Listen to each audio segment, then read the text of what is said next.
Muy buenas noches a todos los que estén por ahí. Ya estamos en vivo. Vamos a empezar.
Bueno, vamos a ver. Vamos entrando. Ya somos 5 aquí. Muy buenas noches a todos. Espero que la estén pasando bien. Hoy toca este señor, Friedrich von Hayek. Y vamos a ver su crítica al keynesianismo.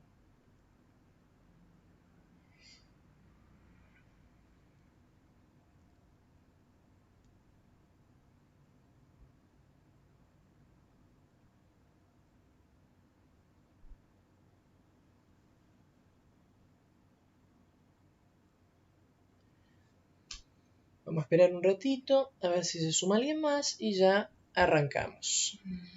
Igual la primera parte son unas aclaraciones previas que de última las vamos a terminar repitiendo varias veces a lo largo de la clase. Porque o sea, parecen datos mínimos, pero en realidad son importantes.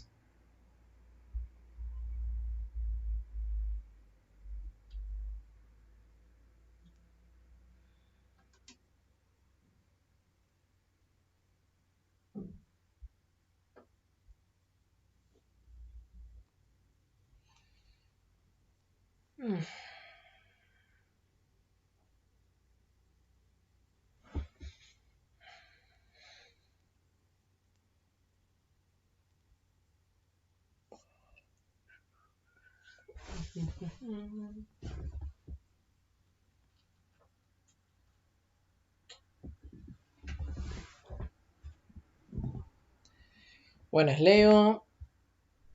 ¿Cómo estamos?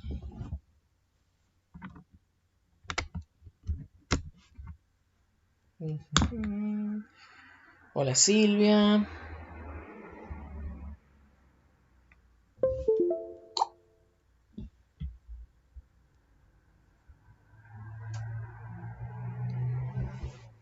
Vamos a esperar un poquitito más a ver si se suma alguien más. Perdón por esto. Conecté el celular a cargar. Hola, Vanessa. Buenas noches. Bueno, ya somos bastantes. De última, como ya les dije, lo primero que vamos a ver son unos conceptos que van a parecer medio redundantes, pero ya van a ver que tienen bastante que ver con toda la teoría, así que lo más probable es que lo terminemos repitiendo. Buenas noches, Fabio, perdón, te bauticé. Fabio, buenas noches. Bueno, hola Mauricio, hola Diego. Bueno, arranco comentando. Hayek es el segundo autor que vamos a ver de la escuela austríaca. Vamos a ver los tres autores austríacos así en seguidos. Mises, Hayek y la semana que viene Rothbard. Y lo importante de estos autores es su crítica a las propuestas intervencionistas con las que convivieron. O sea, a Mises ya lo vimos haciendo una crítica a las teorías sociológicas sobre la acción humana que había en su tiempo. Y ahora vamos a ver el tema de Hayek y su crítica a las posturas más intervencionistas. Buenas noches a todos los que se van sumando nuevos. Buenas noches. Bien, entonces, ¿por qué le puse la crítica a Keynes? Porque el principal autor que critica a Hayek es Keynes.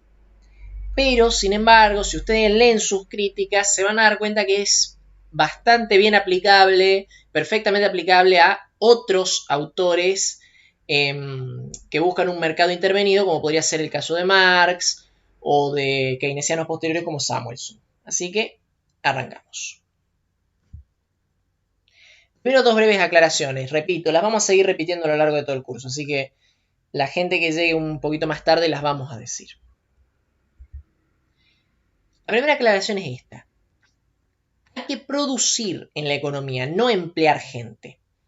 Y acá tenemos una frase que, hay una pequeña errata porque me falta el sustantivo, que básicamente está en un video gracioso que se hace sobre la teoría de Hayek y Keynes, que dice, si todos nuestros trabajadores estuvieran en el ejército, tendríamos full empleo y nada para comer. Buenas noches a todos los que se van sumando. Muy bien. Si todos nuestros trabajadores estuvieran en el ejército, o sea, como soldados, tendríamos full empleo, o sea, nada de desempleo, pero tampoco tendríamos nada para comer.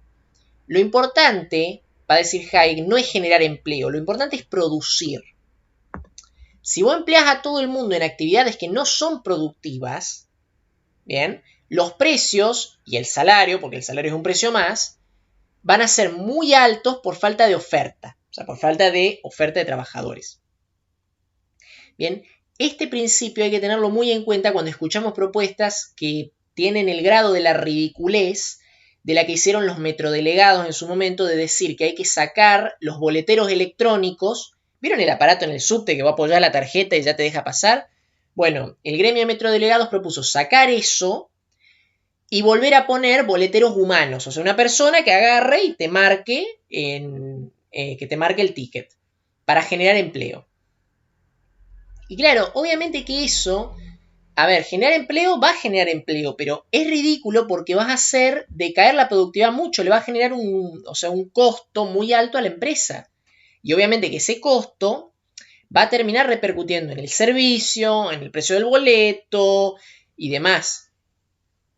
¿Se entiende? Entonces, primer punto, a nivel económico vos no tenés que pensar en generar empleo, vos tenés que pensar en producir más. Bien. Hay que tengan en cuenta este pequeño punto porque ya lo vamos a ver cuando lleguemos a la parte de la intervención de la economía y qué busca el Estado y qué busca el mercado en la economía. Bien, tengan en cuenta esto. Producir, no emplear. Si querés generar empleo, mandá a todo el mundo a la carrera militar. Ahora, si querés tener algo para comer o algo para venderle al resto del mundo y exportar, no los podés mandar a todos de militares. Tenés que fijarte en dónde los pones. Y eso nos lleva al segundo punto. Bien, síganme la corriente con el ejemplo. ¿Pondrían a Messi a jugar de arquero? ¿Pondrían a Messi de arquero? Yo no, personalmente. ¿Por qué no? ¿No es el mejor jugador del mundo? Sí, es el mejor jugador del mundo, pero él juega de 10. O sea, no tiene entrenamiento como arquero. O sea, de más está decir que los arqueros tienen un entrenamiento diferente del resto de jugadores, porque básicamente juegan con las manos. Messi no tiene ese entrenamiento, por tanto no va a jugar muy bien como arquero. ¿Se entiende? Bueno, trayendo eso a la parte de la economía, cada persona tiene más aptitud para ciertas actividades que para otras. O sea, Messi es buenísimo como 10, pero no como arquero. Hay que emplear a la gente donde es más productiva. Si no, perdemos productividad. O sea, lo llegamos a poner a Messi de arquero y nos meten 10 goles en el primer tiempo. ¿Se entiende? A Messi hay que ponerlo de 10 o de última podrán acomodarlo en alguna posición, pero allá adelante, no de arquero, porque no sabe jugar de arquero, porque nunca lo entrenaron. ¿Se entiende? Entonces, no es solamente emplear gente, es producir. ¿Bien? Pone a la gente a producir cosas, no en cualquier empleo inútil como ser boletero humano, que es lo que produjeron los metrodelegados en su momento, sacar toda la boletería electrónica y poner boleteros humanos. Ponerlo a producir algo útil, primero. ¿Bien? Y segundo, fíjate cada individuo, ponerlo en el lugar donde es más productivo. ¿Se entiende? Ponelo en el lugar donde es más productivo. ¿Bien? Exacto, o sea, si Messi fuera bueno como arquero, pongámoslo como arquero, pero, a ver, no tiene entrenamiento de arquero, así que no creo que sea bueno, sinceramente. O será bueno, pero como yo, más o menos, que es mucho decir. No soy buen arquero, tú tampoco. Pero bueno, ¿se entiende entonces? 2 puntos a tener en cuenta. Primero, cuando vos pensás en economía, tenés que pensar en producir, no en emplear gente porque sí. Vos tenés que pensar en producir y para producir vas a necesitar emplear gente. Pero tu objetivo es producir. Segundo, hay que poner a la gente donde es más productiva. No vale cualquiera en cualquier lado. ¿Bien? Si me pusieran a mí como jugador de fútbol profesional, perderíamos todos los partidos porque yo soy horrible jugando al fútbol. Y si pusieran a un jugador de fútbol a dar clases, bueno, no lo sé, capaz que el tipo es bueno dando clases, pero capaz que no se entiende nada. ¿Bien? Entonces, poner a la gente donde es más productiva. Con eso, teniendo en cuenta esos 2 conceptos, nos metemos en la política de los estímulos. Primera crítica. Estímulos. Bien. ¿Estímulos para quién? Atenti con eso. Porque siempre hablamos de que vamos a estimular la economía. No. Redistribuir el ingreso no es estimular la economía, es estimular ciertos sectores de la economía. ¿Dónde van los recursos del Estado cuando hacen estas políticas de ingresos? Esta política de redistribución del ingreso y de estímulo económico. ¿Qué sectores siempre van? Sector de la construcción, por el tema de la obra pública. Sector de las pymes, por el tema de los créditos. Bien. Con respecto a cuando le dan estímulo a la gente para el consumo, ¿a quién le dan? A los jubilados que cobran la mínima, no a todos los jubilados, a los de la mínima y a los beneficiarios de planes sociales. O sea, diciéndolo en criollo, le extraen dinero a las empresas grandes, le extraen dinero a todos los sectores económicos que no son la construcción, le extraen dinero a los jubilados que cobran arriba de la mínima y le extraen dinero a las personas que no son beneficiarias de un plan social. Todo ese dinero lo extraen, lo acaparan y lo distribuyen entre sector de la construcción, pyme, jubilado de la mínima y beneficiario de planes sociales. ¿Se entiende? O sea, estimulás a algunos, pero en detrimento de otros. O sea, que no estás estimulando la economía como un todo. Estás beneficiando a ciertos sectores, tus amigos, tus votantes, en detrimento de otros. Los votantes de la oposición, los amigos de la oposición. ¿Se entiende? sea, ciertos sectores reciben el estímulo, los otros no. Es más, los otros se perjudican porque, ya vamos a ver por qué. Porque todos los estímulos siempre vienen de alguna parte. Como dice Gloria Álvarez, todo viene pagado de algún lado. Bien, dado que el mercado siempre genera la más eficiente asignación de recursos, esta distribución perjudica sectores más productivos en favor de sectores menos productivos. O sea, si yo le cobro impuestos a las industrias, por ejemplo, de startups, las que se dedican a desarrollar patentes, o a las industrias tecnológicas como Mercado Libre, y ese dinero lo uso para financiar el sector de la construcción, ¿qué estoy haciendo? Le estoy sacando dinero a los que son muy productivos y que entonces no necesitan estímulos. Le estoy sacando dinero a esa gente para dárselo a los que son muy poco productivos y que entonces sin los estímulos no tendrían negocio, no tendrían producción. El ejemplo más claro son estas constructoras que lo único que hacen es obra pública. O sea, no construyen otra cosa que no sea obra pública. La de López, por ejemplo, la de Cristóbal López. Dejando de lado la parte de la corrupción, todo eso, dejemos todo eso de lado, analicémoslo de un ángulo estrictamente económico. ¿Qué otra cosa produce esa constructora? Nada, lo único que produjo fue obra pública. Entonces, sin el estímulo, no tendría negocio, se fundiría. O sea que básicamente le estamos sacando dinero a empresas que son productivas para dárselo a gente que no es productiva. O sea que sin el estímulo del Estado no sería capaz de producir nada para el mercado. Bien. Me parece tan obvio lo que estás diciendo. ¿Por qué no lo hacen? Ya vamos a ver, quédate tranquilo que ya vamos a llegar a eso. Cuando estemos al final vamos a hacer una reflexión de por qué no lo hacen. Pero al final. Vamos todavía. Bueno.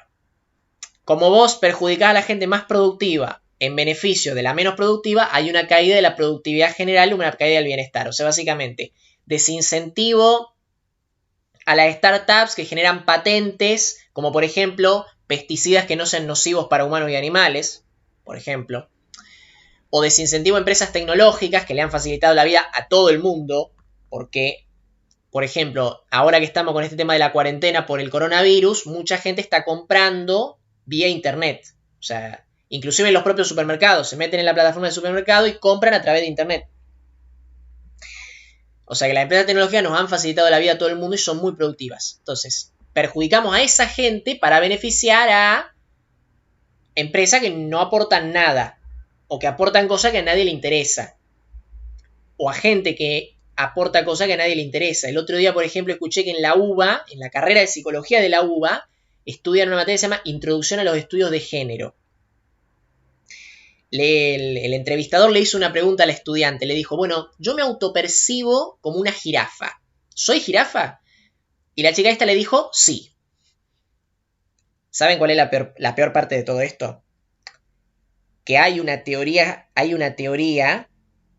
que avala lo que esa chica está diciendo, que se llama el transespecismo. O sea, esas teorías psicológicas las estamos bancando con nuestros impuestos y con los impuestos de la gente productiva. Sí. O sea, yo no voy a censurar a nadie, yo no soy psicólogo, no voy a decir qué teorías psicológicas son válidas y cuáles no.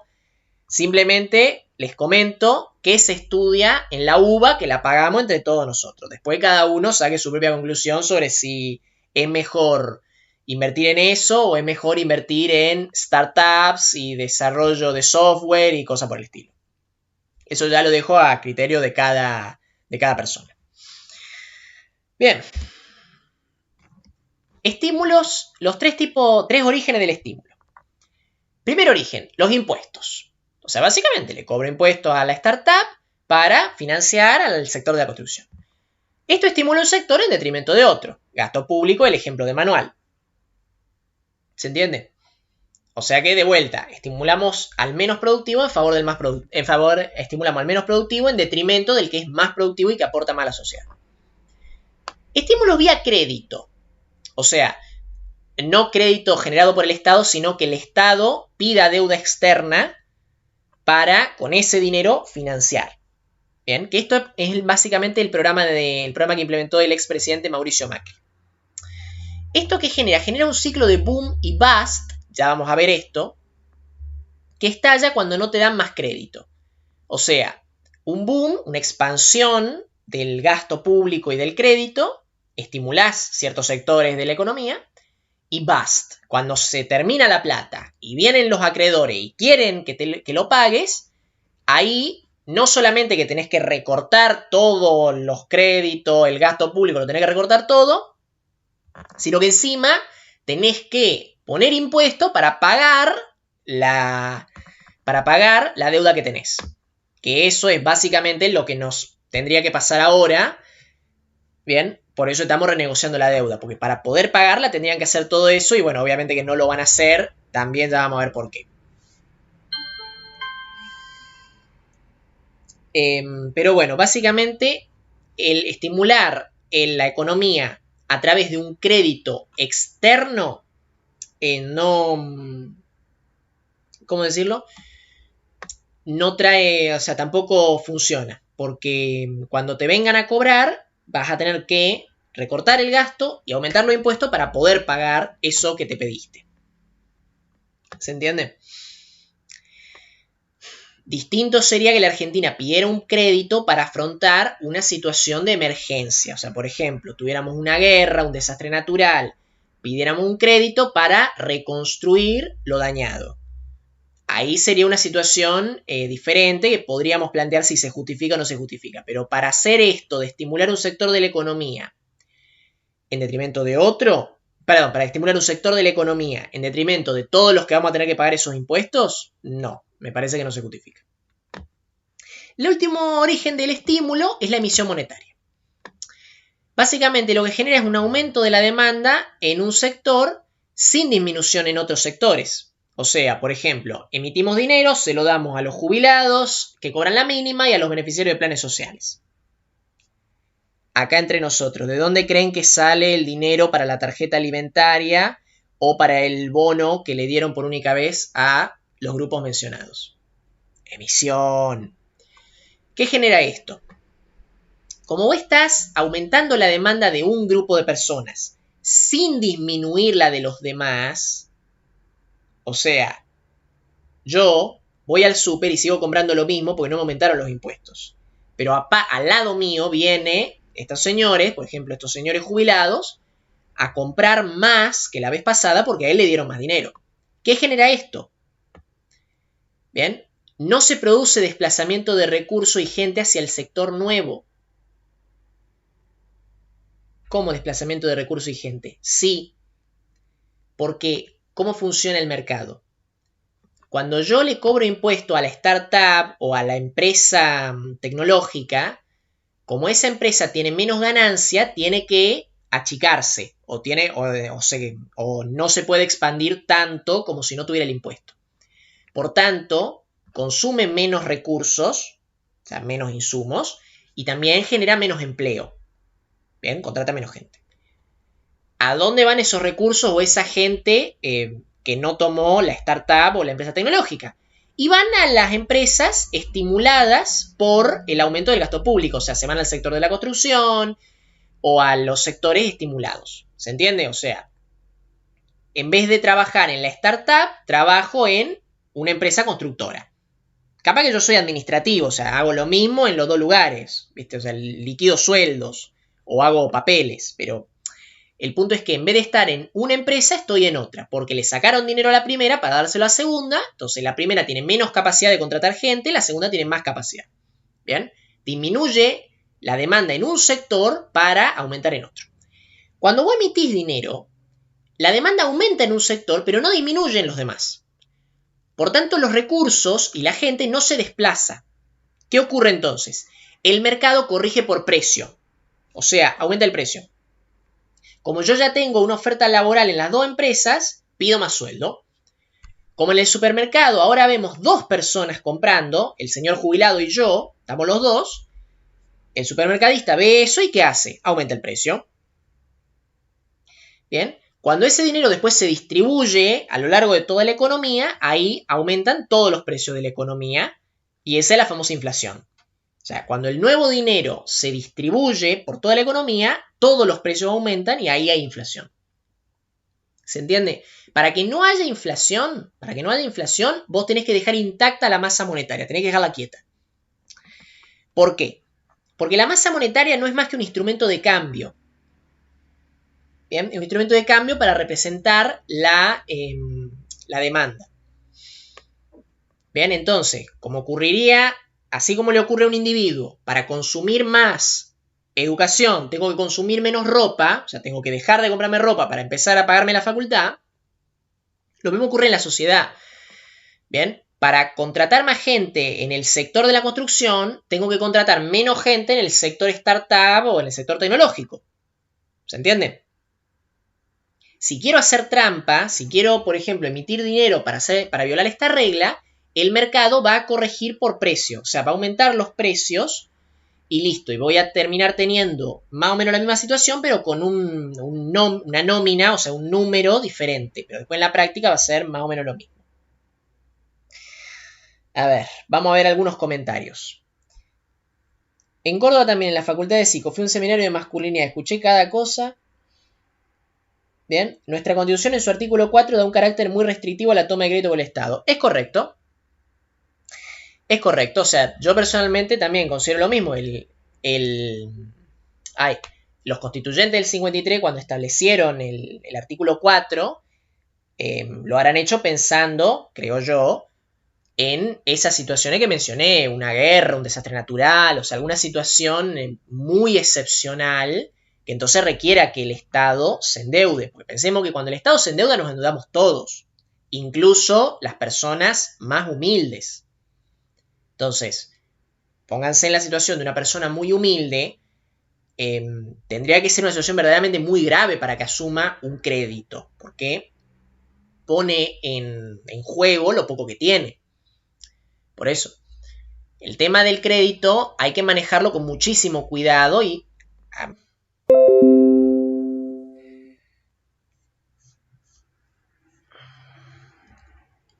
Muy bien, la teoría del boom y el bust. ¿Qué significa esto, boom y bust? Básicamente significa lo que dice aquí abajo, expansión y contracción del mercado. El boom. Aclaremos, expansión, no crecimiento. Atente la diferencia. El boom. Otorgamos crédito a tasa de interés artificialmente baja, con dinero impreso, o dinero que tomamos de un crédito. Bien, también puede darse un boom por crédito. Bien, entonces con dinero impreso o dinero tomado de crédito, otorgamos tasa, créditos, o sea, préstamos a las empresas y a la gente con una tasa de interés artificialmente baja. En Europa han llegado a obtener tasa de interés cero. Sí, en serio, tasa de interés cero. Que alguien me explique cómo eso es rentable, pero bueno. Bien, lo importante de esta cuestión no es si se genera por emisión monetaria o por crédito externo. Lo importante es que no tiene ahorro previo. ¿Qué impacto va a tener esto en la economía? Al no haber ahorro, los otros sectores de la economía no se han achicado. Bien, o sea, no liberaron recursos. Y esto es fundamental. Cuando los individuos ahorran, bien, la economía se contrae. O sea, la gente está gastando menos dinero. Por tanto, las empresas van a producir, pero no van a poder colocar esos productos en el mercado. Los van a tener que almacenar. ¿Se entiende?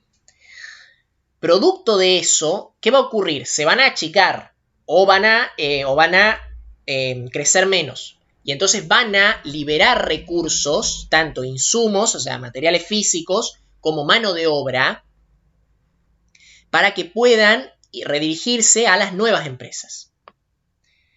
Bien, eso es lo que ocurriría en un sistema de inversión con ahorro genuino. En un sistema donde boom, lo que ocurre es que,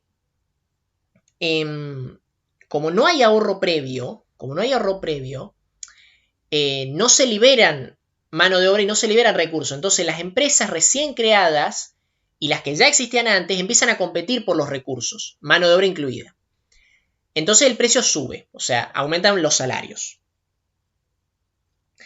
Bueno, acá todo bien, entonces, o sea, hay empresas, las empresas que estaban antes tienen buenos ingresos, buenos beneficios, aparecen empresas nuevas, los salarios suben. ¿Dónde está el problema acá? Bueno, el problema no está acá. El problema está acá, en el bust.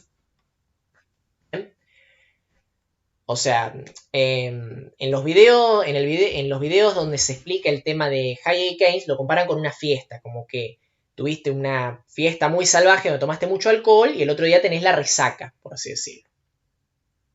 U otra comparación posible es con una burbuja. La burbuja se infla, se infla, se infla, se infla y en un punto explota. El bust es la explosión de la burbuja, es la resaca después del alcohol. Al no haber ahorro y haber aumentado la cantidad de dinero en la economía, los productos de las empresas ya establecidas suben sus precios. ¿Bien? O sea, como hay más demanda, suben los precios. Ergo, los empresarios de las empresas establecidas tienen beneficios récord y pueden competir más fuertemente por los recursos. O sea, tienen mucho dinero y entonces compiten más fuertemente con los recursos. Ofrecen mejor salario a los empleados, pagan los insumos más caros, no importa, porque total ya tienen beneficios récord, pueden permitirse gastar más. Sin embargo, los emprendedores no pueden competir con esto, ¿bien? Y por tanto, quiebran. Esa es la primera posibilidad. La segunda posibilidad es que los emprendedores, para no quebrar, pidan más crédito, dado con dinero recién impreso o con más deuda externa. Y el problema empieza de nuevo. Esto es lo que se denomina como una espiral inflacionaria. Vean, en caso de la emisión monetaria, esto se denomina una espiral inflacionaria. Bien, o sea, los emprendedores no pueden competir con los empresarios establecidos, porque esos señores ya tienen beneficios récord, entonces piden más crédito. El banco les da más crédito, y por tanto todo el problema de la burbuja empieza de nuevo. Como hay más dinero, los precios suben, los señores que ya de la empresa establecida tienen beneficio récord, aumenta la cosa más, y así podemos seguir. Bien, ¿hasta dónde sigue eso? Y bueno, tiene dos finales que los dos son feos. El primero es que el Banco Central sube los tipos de interés para contener la inflación, o en el caso de la deuda ya se vence el plazo y los acreedores vienen a pedir la plata.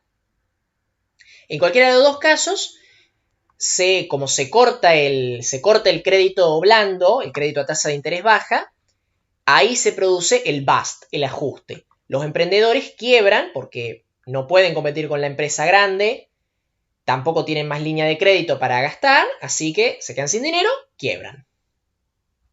Esa es la forma menos dolorosa de que esto puede terminar. O sea, es como cortar por lo sano, por así decirlo. La peor forma en que puede terminar es lo que nos pasó en el 83, que es que seguimos emitiendo dinero hasta el infinito y más allá. Como Buzz Lightyear. ¡Hasta el infinito y más allá! Y le damos a la maquinita. Es lo que le pasó a la Alemania de... es lo que le pasó a Alemania también en su momento. Nos pasó a nosotros, le pasó a Zimbabue, etc. Como vos emitís, desencadenás una hiperinflación. Venezuela le pasa esto también. Emiten, a mano poder, hiperinflación. La gente en Venezuela tira la plata a la calle, literalmente. O sea, vale menos que el dinero del Monopoly. El dinero del Monopoly vale más porque por lo menos lo podés usar para jugar al Monopoly. El dinero venezolano, el bolívar, no vale nada. La gente lo tira a la calle. Literalmente. Busquen las fotos en internet. Están los bolívares en la basura o directamente en la calle. Y no 4 billetes que vos decís, bueno, puede ser una foto trucha. No. Veredas enteras llenas de billetes. Bien. Esa es la teoría del boom y el bust de Hayek. Ahora empezaría su crítica al autoritarismo político, la parte más política de Hayek. Camino de servidumbre. ¿Preguntas hasta acá sobre la teoría del boom y el bust, la parte económica?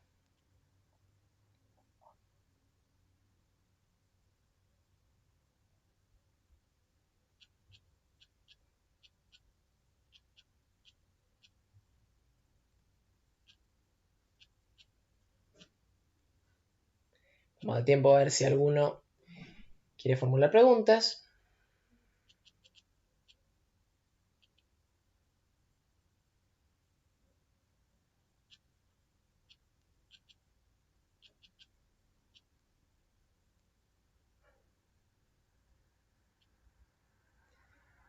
A ver, preguntas.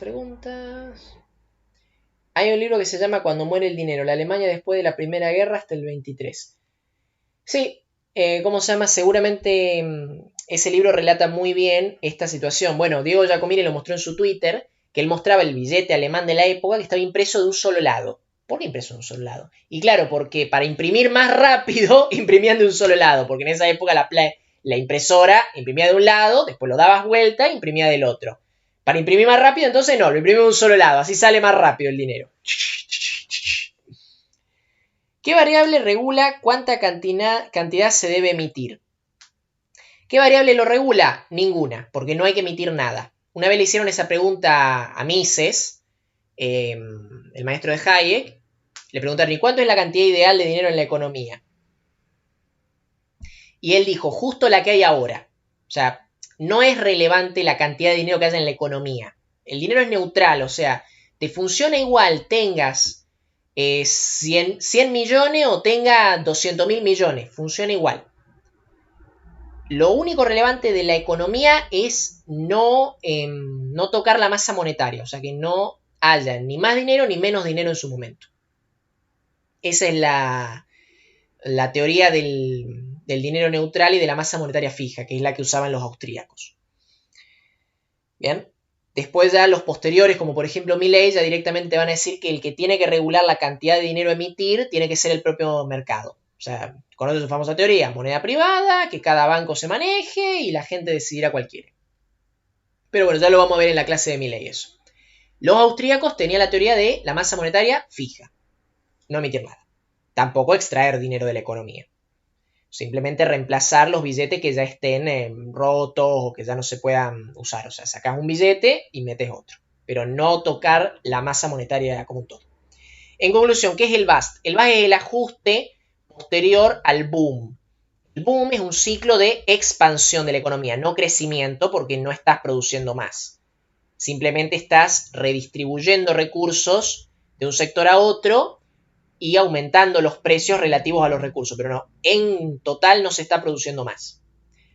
Por eso los periodos de bust son periodos de estancamiento económico o de recesión directamente. Bien, por eso si ustedes analizan, por ejemplo, todo el periodo de la Argentina a principios del siglo XXI, van a ver que tenemos más o menos el mismo PIB per cápita. O sea, van a ver que nuestro PIB per cápita no varió en gran medida, porque lo que experimentamos en estos 20 años del siglo XXI fueron ciclos de boom y bust. Entonces sube y baja, pero no es crecimiento real. ¿Se entiende? Esa sería la cuestión. ¿Qué es el bust? El ajuste posterior a la expansión del boom. ¿Ven? Acá lo dice, ajuste. Entonces las empresas que no son productivas quiebran porque ya no tienen crédito blando, y las empresas que sí son productivas se consolidan. El tema es que también en la volteada terminan cayendo emprendimientos que por ahí podrían haber llegado a ser productivos si los hubieran financiado con crédito genuino basado en ahorro. Pero bueno, ese es otro problema que trae el tema del boom y el bust, que incentiva a las empresas grandes en detrimento de las pymes.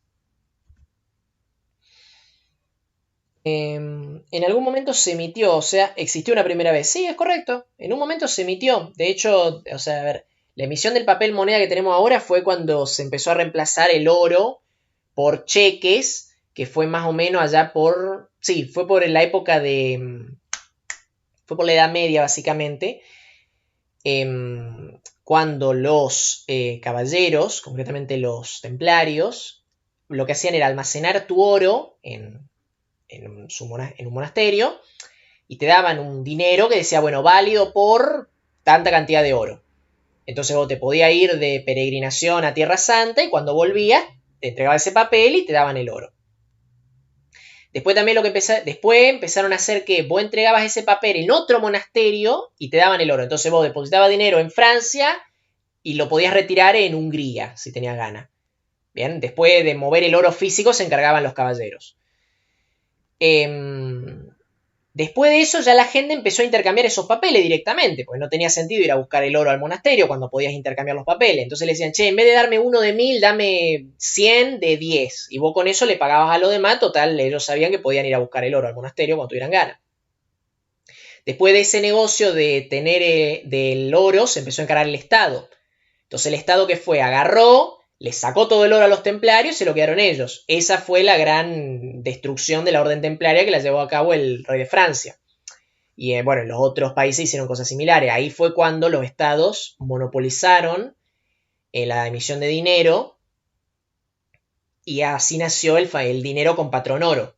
Surge de esta forma.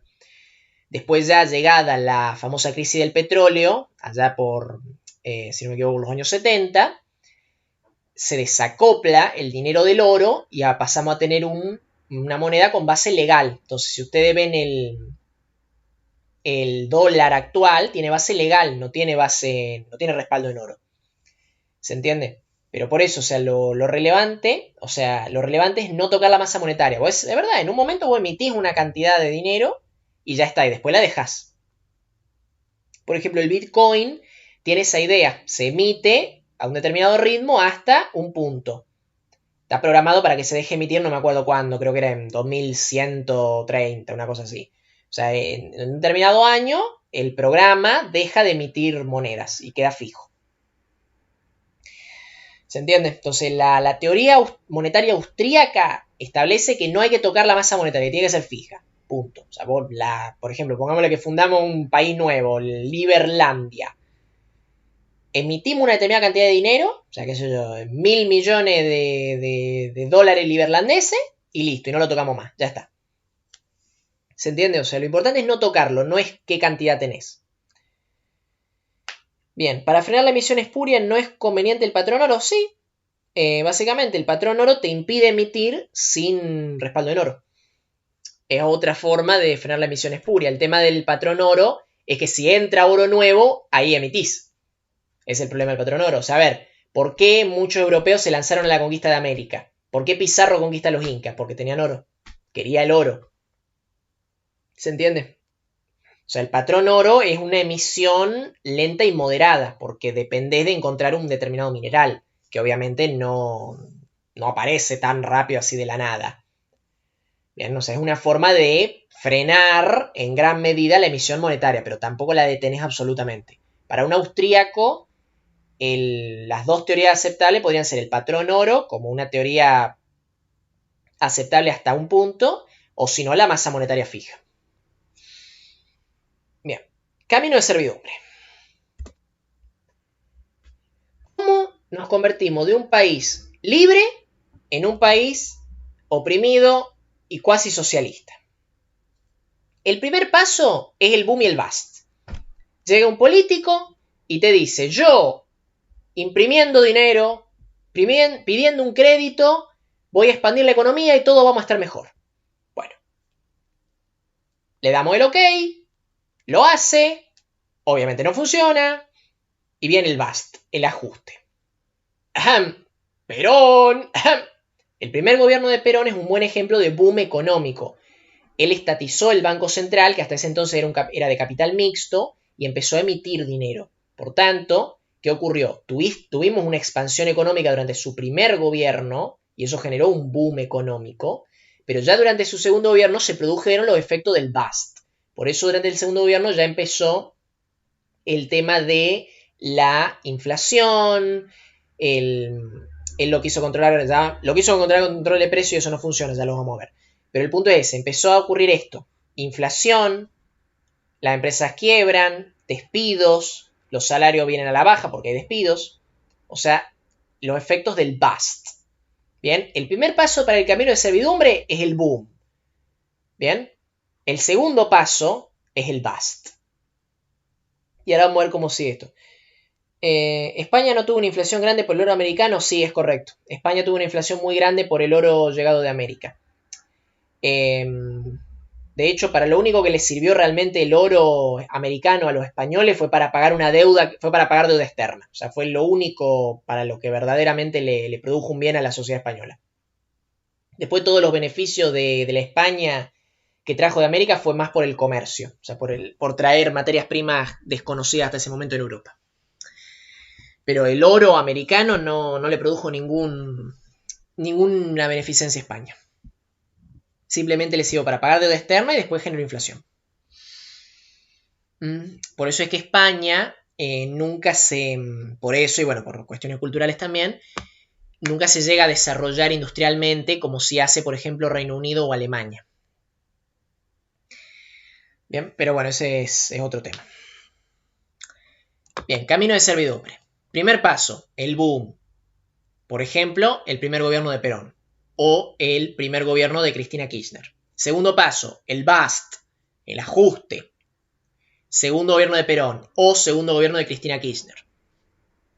Bien, quiebran empresas, los precios suben, hay inflación, hay despidos, eso impulsa salarios a la baja. Acá viene el tercer paso, estado presente.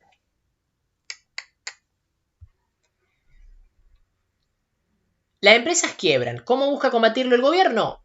Dándoles subsidios a estas empresas, que obviamente son improductivas. O sea, la empresa que es productiva no quiebra. ¿Cuál quiebra?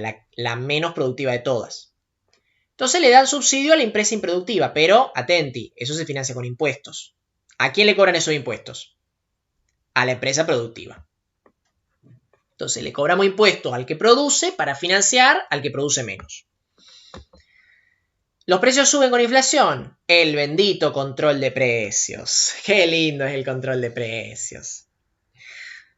4.000 años de control de precio y salario. ¿Cómo no combatir la inflación? Control de precio que genera escasez. Bien, despido y impulso de salario a la baja. ¿Qué suele hacer un buen estado presente? Prohíbe los despidos. También acá tendríamos que agregar aumenta la indemnización en caso de despido. Crea empleo estatal, que también se financia con impuestos, o te pone una ley de salario mínimo. Bien, todo para tratar de contener el tema de los despidos, el desempleo, los salarios bajos, etc. Eso son políticas que ya las hemos visto, no nos las cuentan, las conocemos. Esto genera estancamiento económico. Subsidio a la empresa improductiva pagado con impuesto a la empresa que sí es productiva. Adivinen qué pasa, la empresa productiva pierde capacidad de producción. Si vos le sacas dinero, el tipo tiene menos ganancia, entonces invierte menos, pierde productividad. Parece una verdad de perogrullo, pero en la Argentina hay que aclararlo. Si vos cobrás impuesto a la empresa productiva para financiar la improductiva, la empresa productiva pierde productividad. ¿Estamos hasta acá?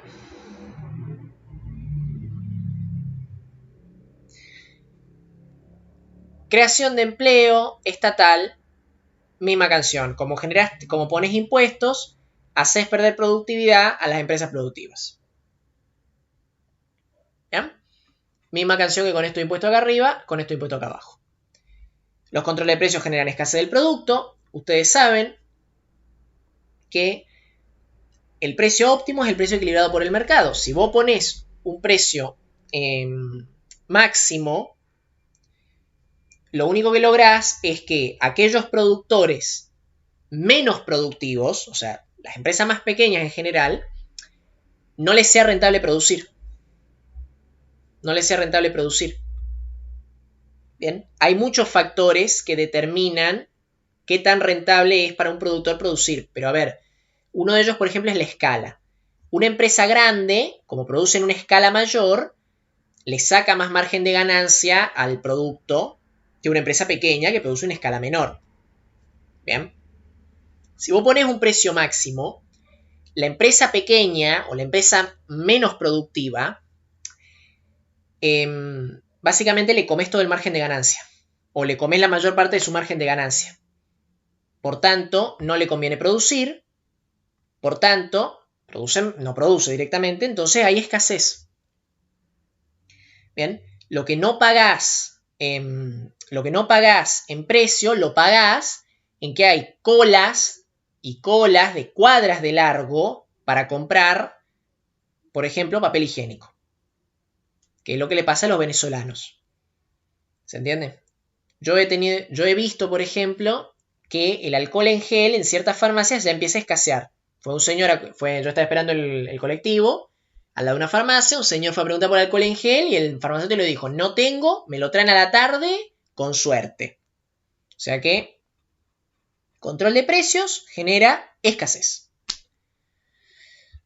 Prohibición de despido, ley de salario mínimos, básicamente te hace más cara la mano de obra. La ley de salario mínimo no es otra cosa que un control de precios, solo que en vez de ponerte un precio máximo, te ponen un precio mínimo, por encima del valor de mercado, por supuesto. Si vos pones un precio mínimo, lo que haces es que a mucha gente le sea rentable trabajar de eso, pero a los empresarios, a los que consumen trabajo, no les es rentable contratar. ¿Se entiende? O sea, a ver, vamos a hacer un proceso que se llama reducción al absurdo. Vamos a plantear un caso tan extremo que ya llega al extremo de lo absurdo. Pongamos una ley de salario mínimo que todos tengamos que ganar $50.000 por mes. Pongamos esa ley de salario. ¿Qué pasaría? Que nos despedirían a todos. O sea, imagínense un kiosco que tiene un empleado. ¿Le sería rentable pagarle un salario de $50.000 por mes? Más carga social, impuestos, etc. No.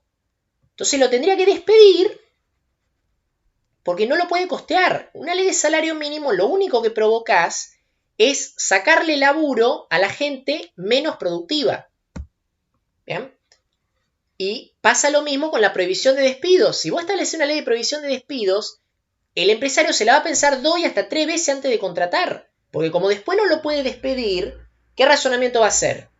¿Y si me clavo? O sea, ¿y si lo contrato y después una persona que no trabaja, que no hace nada, que roba, o sea, que básicamente que no hace nada y no lo puedo echar? Entonces ahí te piden referencia, te piden todo tipo de documentación, etc. Como vos prohibiste el despido, haces más difícil conseguir trabajo. O sea, el remedio es peor que la enfermedad. Esto es el estancamiento.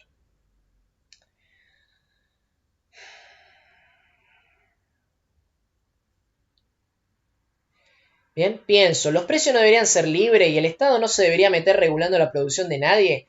Bueno, ese es el laissez-faire. Ya vamos a ver, llegamos al final y ahí vamos a ver por qué los políticos hacen esto. Porque ellos no es que no se dan cuenta de esta relación de causalidad. Ellos saben esto, saben que el control de precios genera escasez, porque lo han visto. Saben que cobrar impuestos disminuye la productividad de las empresas, saben que la ley de salario mínimo hace que sea más difícil conseguir trabajo, lo saben, no es que lo ignoran. Pero ya vamos a ver por qué lo hacen igual. Bien, para responder al estancamiento viene el Estado socialista del siglo XXI, que no es el del siglo XX, este es otro, es del siglo XXI, guarda. ¿Cómo respondemos a que las empresas pierden productividad, están cerrando, producen poco, no producen al 100% de su capacidad, bla, bla, bla? ¿Cómo respondemos a eso? ¡Expropiese! Y sí, a ver, en la mentalidad de esta gente, si vos decís que la empresa no está produciendo, o peor, suponés que está acaparando para especular o cosas así, la solución lógica termina siendo expropiar en el discurso de los socialistas. Bien, o sea, para salvar la empresa, ¿qué hacemos? La nacionalizamos. No le decimos expropiese, le decimos nacionalizar. Bien, para salvar la empresa que está por quebrar, la nacionalizamos. Para paliar la escasez, ahí viene la bolsa de comida, la tarjeta alimentaria y otros subsidios. ¿De dónde sale todo esto? Por supuesto, de impuestos, de emisión monetaria, o sea, el círculo vuelve a repetirse. Che, se está poniendo cara la mano de obra. Ah, no, eso no lo vamos a tocar porque es un derecho. Y si lo toco me prende en fuego el país. O sea, el tema del precio de la mano de obra nunca te lo van a tocar porque saben que su electorado se le vuelve en contra. Pista, esto tiene que ver con por qué los políticos hacen lo que hacen. Bien, entonces el tema del encarecimiento de la mano de obra lo tratan de paliar generando empleo estatal o estimulando las empresas o cosas así, pero ya vemos que eso es boom y bust. Genera el mismo problema que antes. Todo esto obviamente que genera el Estado socialista de ayer, de hoy y de siempre. Expropiaciones, bolsa de comida, tarjeta monetaria, ¿qué genera? Que todos trabajamos o dependemos del Estado, ¿bien? Para poder subsistir. Por tanto, si hablas de achicar el Estado, ya te miran raro directamente.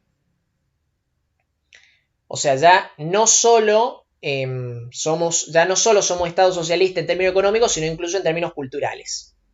Bien, ese es el efecto a largo plazo.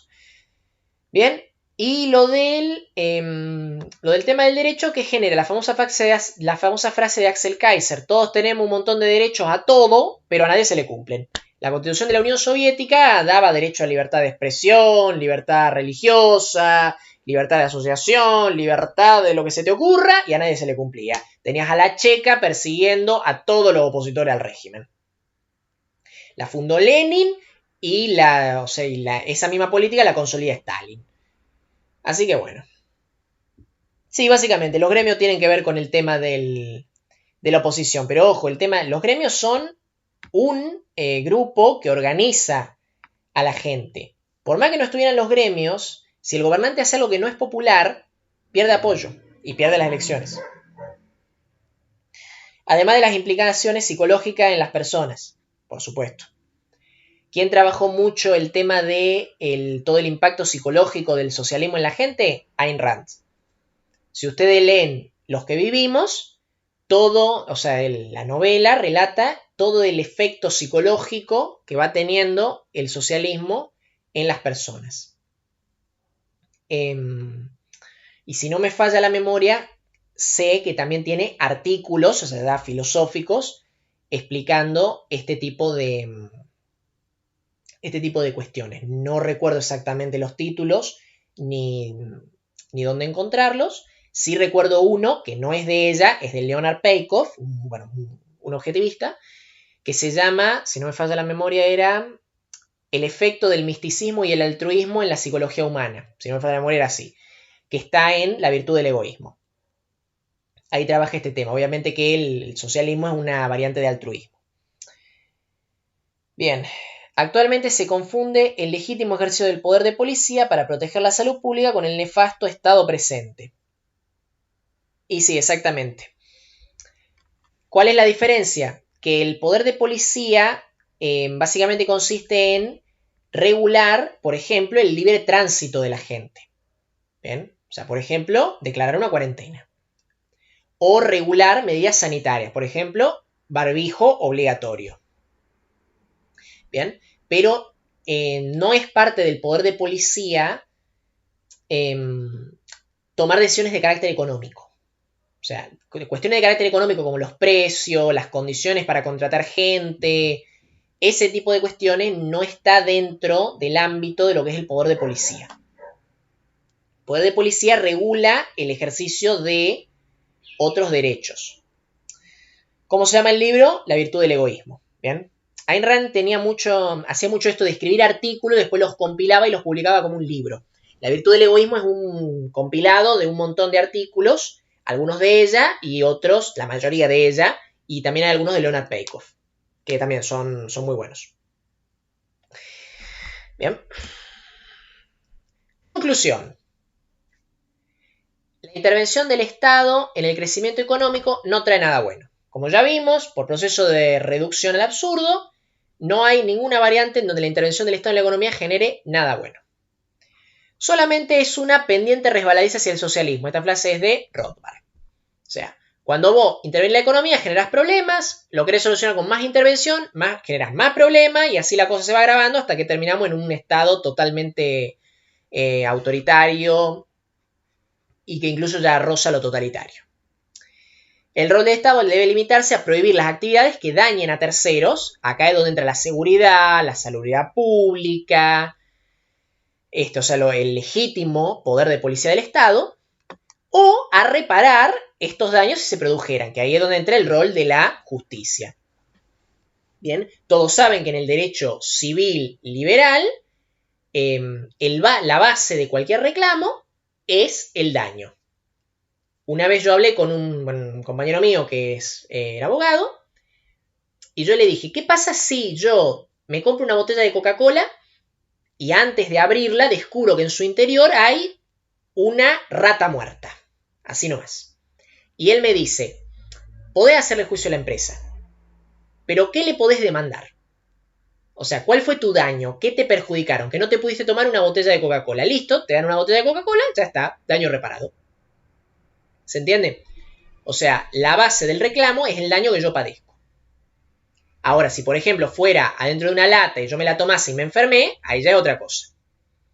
¿Se entiende? Ahí ya es otra cosa, porque ya me enfermé, ya perjudicó mi salud, ya es un daño mucho más grave, entonces puedo demandar mucho más. ¿Se entiende? Por eso, la función del Estado es esto, evitar daños a terceros y si se producen, repararlos. ¿Bien?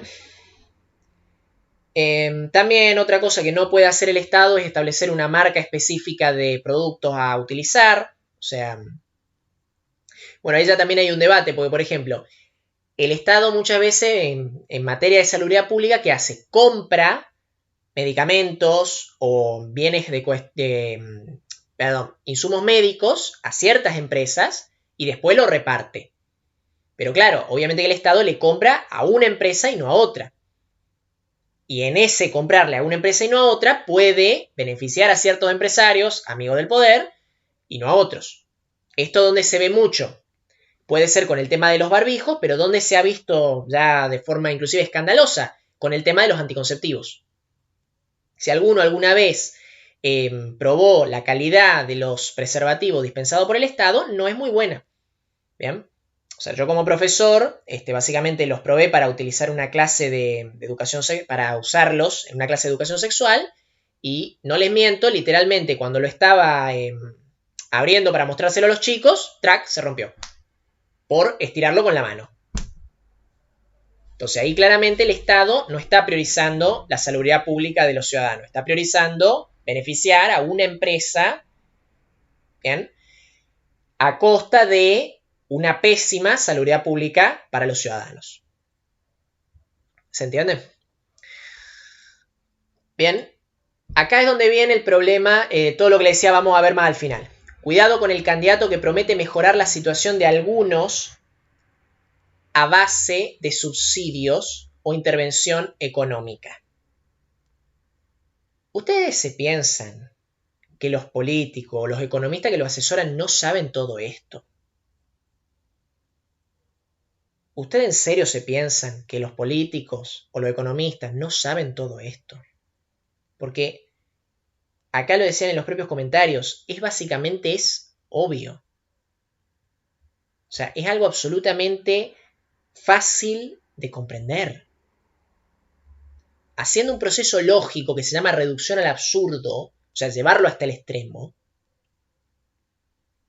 se comprende que si emitiendo dinero pudiéramos solucionar algo, saquemos todos los impuestos y financiemos el Estado con emisión, como decía Milei. ¿Me explico? O sea, si generando empleo público pudiéramos solucionar algo, pudiéramos verdaderamente estimular la economía, llamemos a todos los desempleados a hacer la carrera en la Fuerza Armada o en la Fuerza de Seguridad. ¿Se entiende? No, saben que eso no se puede hacer, que no funciona así. ¿Por qué lo hacen? Porque no les importa la economía. Les importa ser reelectos. ¿Bien? Como decíamos acá, al político no le importa hacer un desastre económico, le importa que lo reelijan. Entonces por eso es que no tolera que haya desempleo, porque el desempleo se ve mal en la campaña. ¿Se entiende? El desempleado, o sea, el que no consiguió laburo durante tu gobierno, no te va a votar. no te va a votar. Te va a votar el que consiguió trabajo durante tu gobierno. Entonces te conviene generar trabajo, aunque sea trabajo totalmente improductivo, aunque sea Messi de arquero. No importa. La gente te va a votar porque consiguió laburo en tu gobierno. Y al político le interesa eso, le interesa ser reelecto. Esa politiquería barata, lo único que le interesa es perpetuarse en el poder, no brindar un verdadero servicio a la ciudadanía. ¿Bien? Esa es la clase de políticos que tenemos. O al menos es una clase de políticos que tenemos. La politiquería barata, que solo le importa perpetuarse en el poder. Y después están los que son todavía peores, que son estos. Los socialistas, los autoritarios, los que no solamente quieren perpetuarse en el poder, sino que además quieren convertir el Estado en una máquina absolutamente totalitaria que regule todos los aspectos de la vida de la ciudadanía. ¿Por qué? Por el poder mismo. El poder por el poder mismo. Manejarle la vida a los demás. Esa es la otra clase de políticos que tenemos y que hacen esto, hacen todo este camino de servidumbre adrede. O sea, saben que va a generar esto y lo hacen para poder consolidar poder. ¿Se entiende? ¿Por qué? Porque la persona que depende del Estado, no solo, primero que no va a querer achicar el Estado, uno, pero además, si haces un manejo mafioso de todo eso, podés conseguir lo que se da en muchas provincias de Argentina, que es que le marcan el voto a la gente y si no vota al partido oficialista, lo despiden o le sacan el subsidio. ¿Bien? Y como obviamente la economía está por el piso, requieren del subsidio o del empleo estatal para poder vivir y por tanto, obligadamente, tienen que seguir votando al oficialismo por muy corrupto y tiránico que sea. Bien, y así consolidamos el sistema orwelliano, que no es otra cosa que un Estado totalitario. Muchas gracias. Bueno, preguntas, dudas, comentarios, todo lo que quieran, vuélguenlo ahora en la caja de comentarios.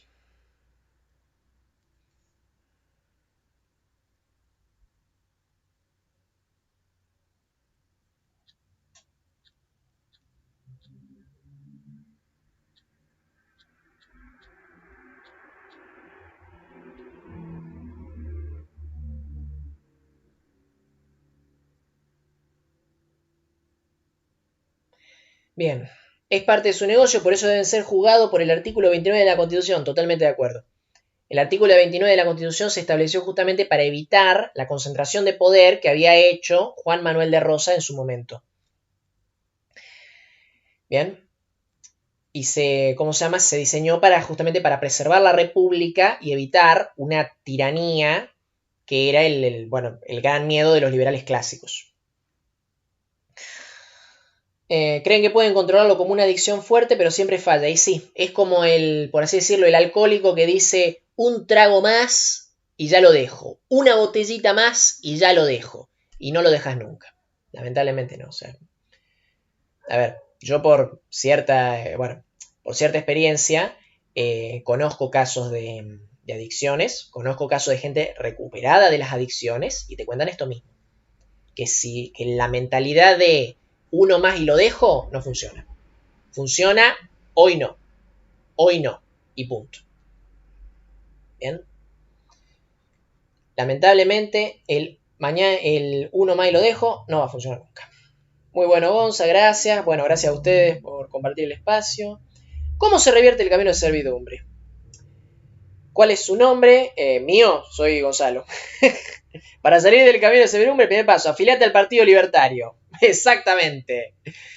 ¿Cómo se revierte el camino de servidumbre? Primer paso, darse cuenta.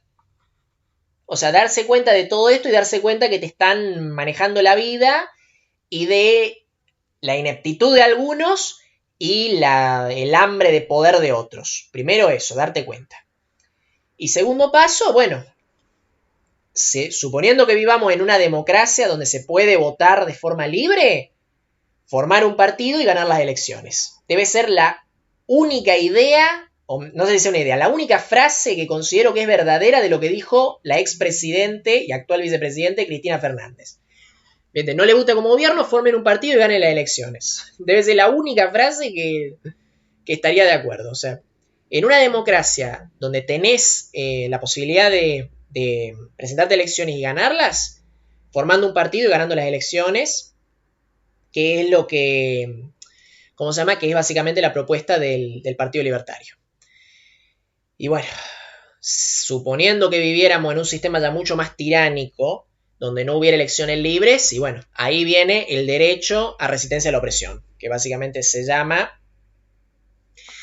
bueno, ya se imaginan cómo se llama, tiene que ver con la segunda enmienda de Estados Unidos, con eso le digo todo. Bien, qué buenos temas tratás, bueno, gracias. Mañana es la mentira con que se engañan las voluntades moribundas, José Ingenieros. Sí, básicamente, José Ingenieros tiene muchas buenas frases en ese sentido. Las promesas sobre que vamos a estar mejor es la forma que tienen muchos tiranos de acceder al poder. La mentira piadosa, exactamente, sí. Excelente clase, muy interesante los temas que tocaron hoy. Bueno, me alegro que les guste. Bueno, ya que estamos, ¿quieren una buena referencia de cómo se constituye cómo se pasa de una república bastante descentralizada a un estado totalitario? Les recomiendo ver la trilogía de precuelas de Star Wars. O sea, la trilogía que se hizo en los años 90 y principios de los 2000. Que ahí pasan desde el episodio 1, que está la República Galáctica, hasta el episodio 3, donde surge el Imperio Galáctico. Está muy bien hecho en términos políticos. Analiza muy bien cómo de a poco se van dando distintas situaciones por las cuales el poder se va concentrando cada vez más. Y cómo se da, bueno, la manipulación tanto de la ciudadanía como la manipulación del Senado. O sea, está muy bien hecho toda la parte política. Entonces, si quieren verlo, ahí tienen un ejemplo. Bien, excelente clase, muy interesante. El disertante se llama Gonzalo Ruiz, un capo. Bueno, sí, ese soy yo, soy Gonzalo. Y nada, qué sé yo. Nada, o sea, soy profesor de filosofía, así que más o menos manejo todo, o sea, manejo más que nada la parte humanística, la parte económica, o sea, fui leyendo a otras personas para irme interiorizando lo más que pude. Así que bueno, muchas gracias a ustedes por estar. Y los que gusten, nos vemos mañana a las 9, que vamos a dar Stalin y la consolidación de la Unión Soviética. ¿Quieren hablar de totalitarismo? Vengan mañana y van a saber lo que es el totalitarismo. Nos vemos.